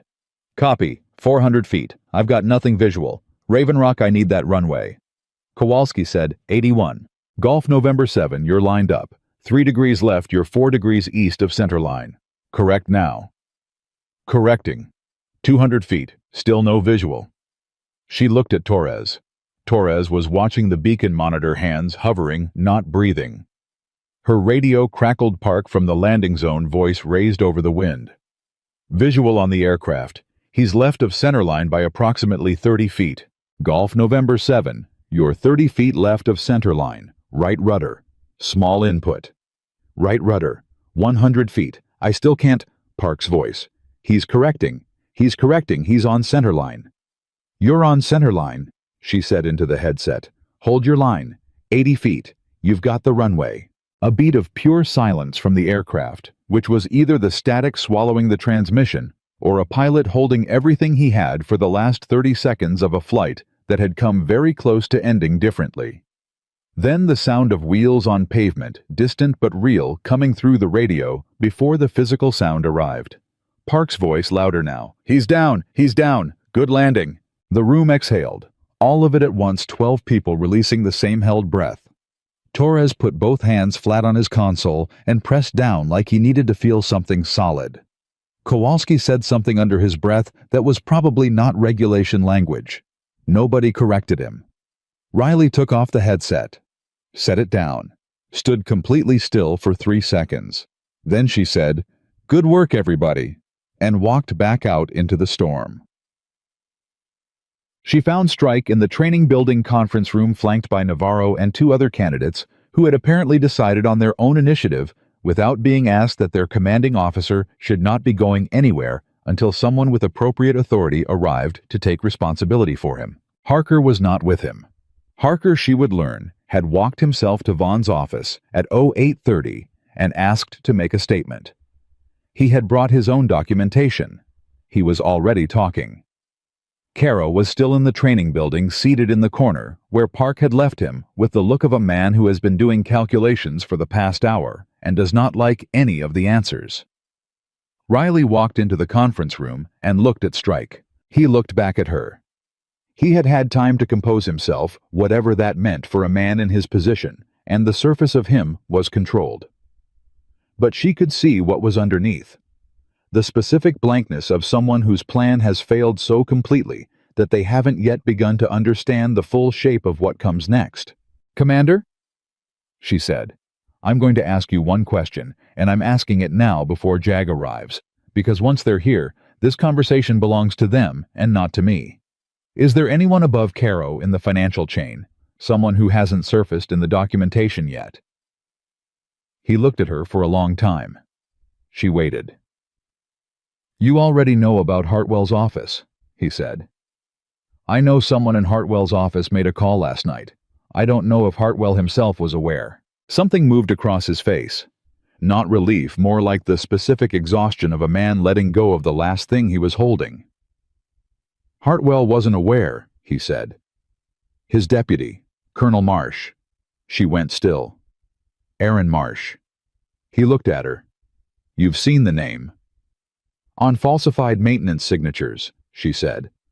For 2 years I've been looking at Aaron Marsh's name on documents he couldn't have signed. I assumed he was a low-level signatory being used as a ghost. He's not low-level, Strike said. He's been Hartwell's deputy for 3 years. The maintenance signature was his clerical cover. He had a cousin in the equipment division who ran the actual falsification. Marsh managed the authorization channel from above, made sure hold orders got reversed, made sure complaints got buried. He paused. Like Yancey's. The room was very quiet. He's the one who called Vaughn last night, she said. Yes, and he's the one who went dark on my encrypted channel. Strike's eyes sharpened slightly. You had an active channel. I had an active channel that he controlled the routing for, she said. When I started getting close, he cut it. He was managing the investigation that was supposed to expose him. She said it out loud and felt the full weight of it for the first time. Her operation, the one that had placed her here, given her cover structured her timeline, had been compromised from above before she ever arrived. Every time Command had told her to trust the process, to stay in her lane, to wait for the extraction point, it had been Marsh shaping her behavior from a position she couldn't see. She had been running blind inside a managed operation for 2 weeks, and she had still gotten here. She looked at Strike. He was watching her work through it, and there was something in his face, not sympathy. He had no standing for that, but a kind of recognition. The look of someone who understands what it costs to see clearly in a situation designed to keep you from doing exactly that. Thank you, she said. He said nothing. She walked out. She called Vaughn the moment she was in the corridor. Marsh, Colonel Aaron Marsh, Hartwell's deputy. He's the top of the chain. He compromised the investigation from inside Naval Command. I need a direct line to IG Criminal Division, not through base channels, not through anything that routes through Norfolk. Vaughn was quiet for exactly 2 seconds. I have a direct number, personal contact. I'll make the call. Make it now, she said. And Sir Hartwell needs to know his deputy has been using his authorization codes. He didn't know. Strike confirmed it. Hartwell is clean. Another beat. You're protecting Hartwell. I'm giving you accurate information, she said. What you do with it is your call. Understood, he said. Morgan. He stopped. Started again. Captain, well done. She didn't answer that. She put the radio in her pocket and stood in the corridor for a moment, letting the storm noise fill the space around her. Then she heard pause. She turned. Shadow came down the corridor at a trot. No leash, no Wren. Just Shadow, who had apparently decided that the crisis was over and he knew where he was supposed to be. He stopped beside her, pressed his shoulder against her leg once, and then sat, looking forward. At ease, but alert. The posture of a working dog that has completed its task and is waiting for the next one. She put her hand on his head briefly. He didn't move. Good boy, she said. He already knew that. The storm peaked at 10:30 and began pulling back by noon. The main grid came online at 11:47. Full communications restored at 12:03.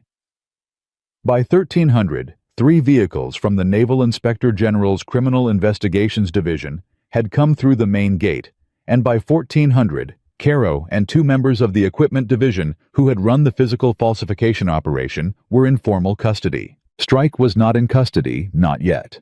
He was in a conference room with 2 IG investigators and a JAG officer, and the sound of his voice, steady and methodical, came through the closed door as Riley passed.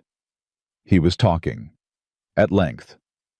Which meant his lawyer had told him what she already knew, that he was not the top, and that the distance between the top and where he sat was the only currency he had left worth spending. Harker had been talking since 0830. He had documentation of his own records he'd kept.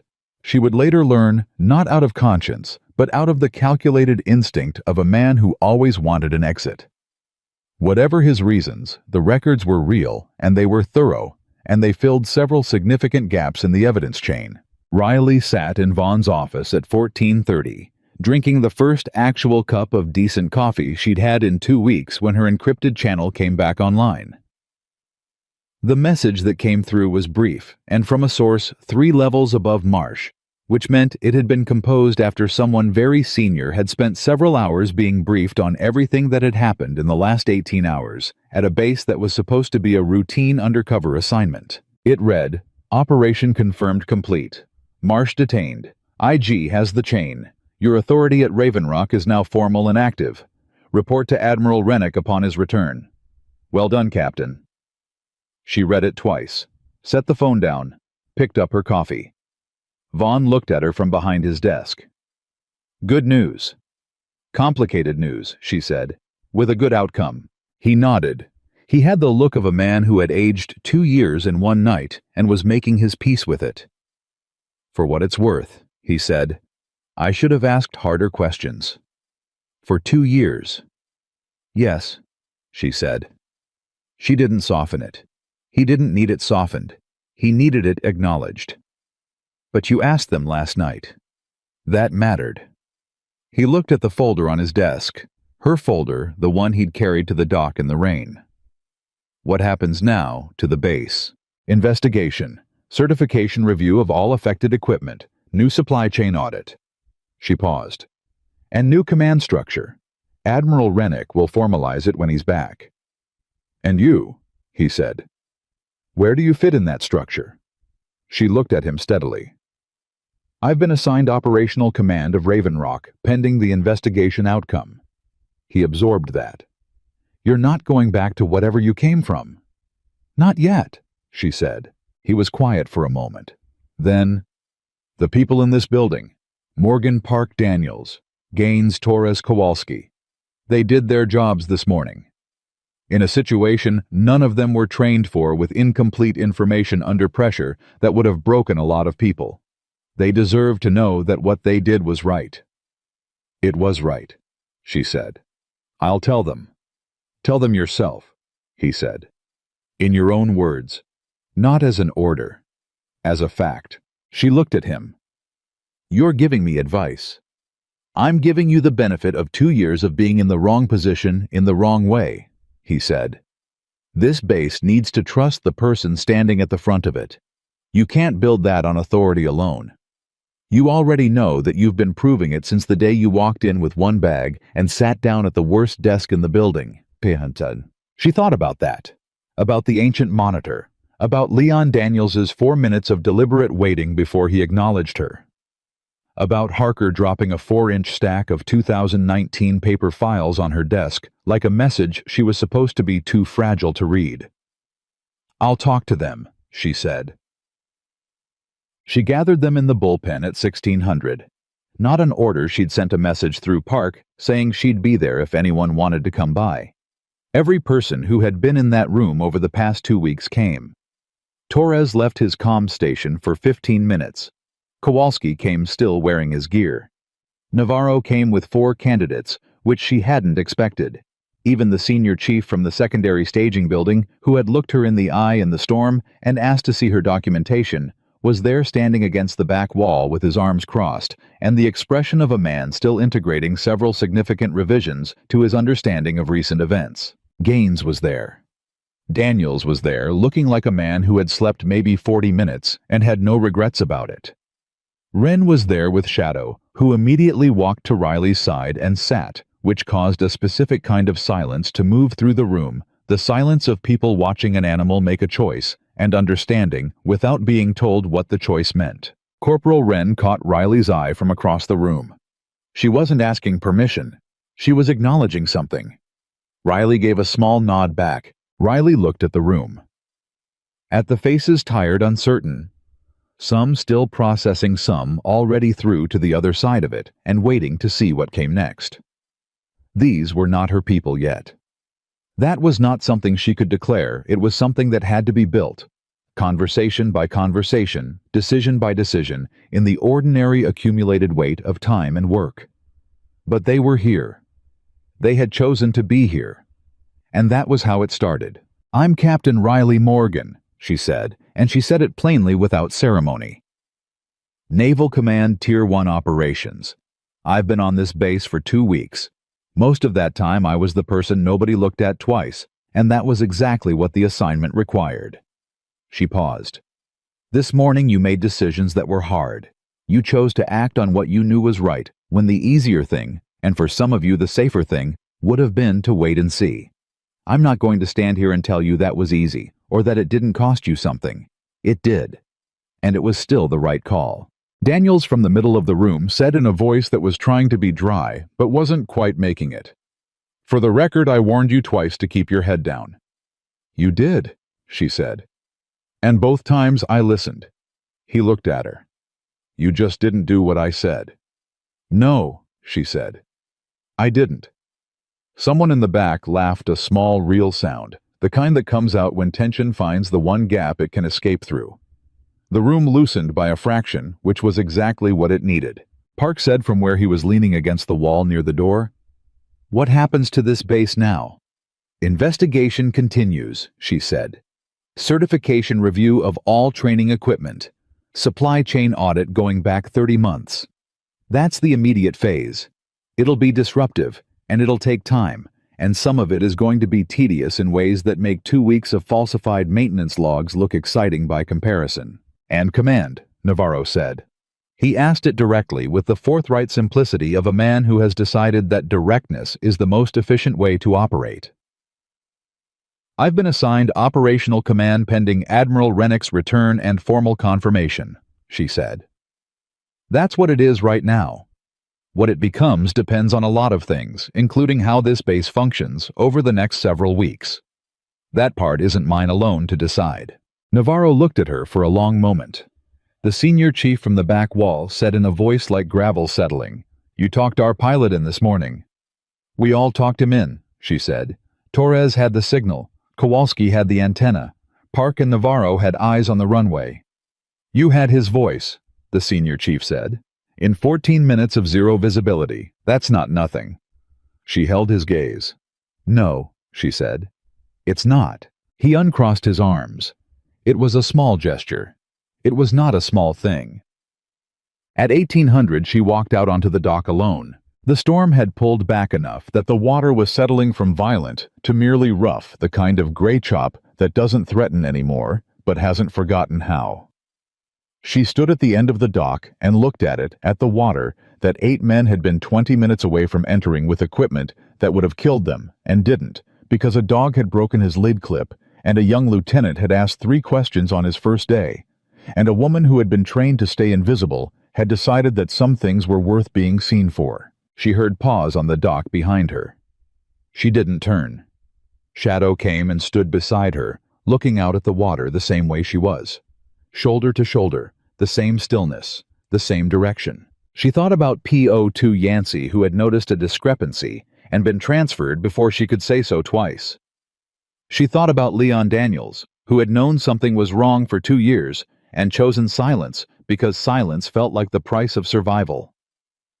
She thought about Park, who had asked 3 questions on his first morning because something in him hadn't learned yet that curiosity was dangerous, and she genuinely hoped, that whatever came next didn't teach him that lesson. She thought about Aaron Marsh, a colonel, a deputy to an admiral, a man with enough institutional authority to manage a federal investigation from the inside and nearly pull it off. She thought about the encrypted channel going silent, about being told to trust the process by the person running interference against it, about working blind for 2 weeks inside an operation that had been compromised at its own root and still finding the truth anyway. Not because the system had worked, the system had failed at almost every level, but because enough individual people, when the moment came, when the choice was right in front of them, and there was no more room to delay. It had chosen correctly. Gaines with her civilian email account. Daniels with 3 years of supply records he'd held onto without knowing why. Torres with his timestamps. Kowalski with his tablet and his 8-minute estimate that he'd beaten by 90 seconds. Vaughn, standing on a dock in a storm with a folder under his arm, because a woman he'd known for 12 hours had told him to be there, and a dog that could see what no one else would look at. She reached down and put her hand on Shadow's back. He leaned into it briefly, then straightened again. The water was getting quieter. Behind her, she heard footsteps more than one set, and she turned to find that she was not alone on the dock. Wren had come. Park. Gaines and Daniels together, which told her something about the last 16 hours, had built something between those two that hadn't been there before. Torres still in his headset, as if he'd forgotten it was there. Navarro and the senior chief, a handful of others. Nobody said anything. They just stood there on the dock in the settling quiet of the afternoon, looking at the water, or at her, or at Shadow, and being present in the specific way that people are present after something large has passed through and left them changed. She looked at them, at all of them. "We've got a lot of work ahead," she said. "Yes, ma'am," Navarro said. She nodded, turned back to the water for one more moment. Let the quiet settle into her bones where the tension had lived for 2 weeks. Then she turned and walked back down the dock, Shadow at her left side, the base stretching out ahead of her in the early evening light. The new girl wasn't new anymore. She never had been. She was exactly what she had always been. And Raven Rock, whether it was ready or not, had just learned the difference between rank and authority, between a badge and a person, between the power that comes from position and the kind that lives in someone long before anyone thinks to give them a title. The base was silent, and that silence said everything.